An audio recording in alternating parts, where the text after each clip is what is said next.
la visite du sous-secrétaire d'État américain chargé des affaires africaines en terre camerounaise du 17 au 18 mars prochain s'annonce déjà très embarrassante pour le pouvoir de Yaoundé. Les sujets tels que la sécurité, crise anglophone, ou encore la restriction des libertés, pourront vraisemblablement meubler les échanges.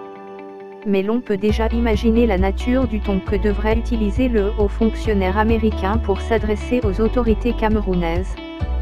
Commentant la situation sociopolitique du Cameroun hier dans une interview accordée à Radio France Internationale, le sous-secrétaire d'État américain chargé des affaires africaines s'est montré intransigeant. Le gouvernement camerounais assure que Maurice Kamto a été arrêté et emprisonné pour des raisons légitimes. Moi, je pense vraiment qu'il serait très sage de le libérer.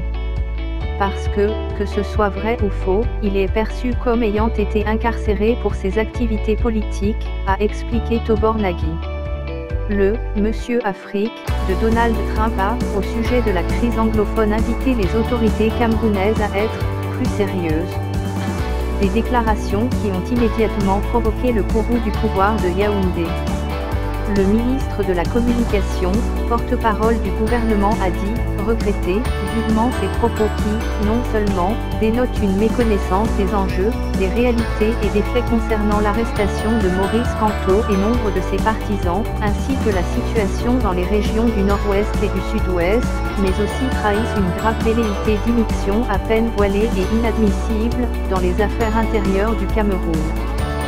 René Emmanuel Sadi a continué en précisant que Maurice n'est pas un prisonnier politique, mais est accusé des faits de droit commun, à l'instar d'hostilité contre la patrie, de rébellion, ou encore de destruction de biens publics.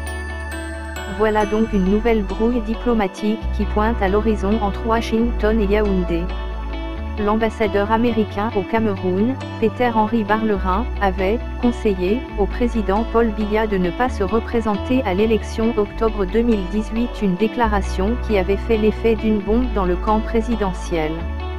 Abonne-toi à la chaîne et active la cloche de notification.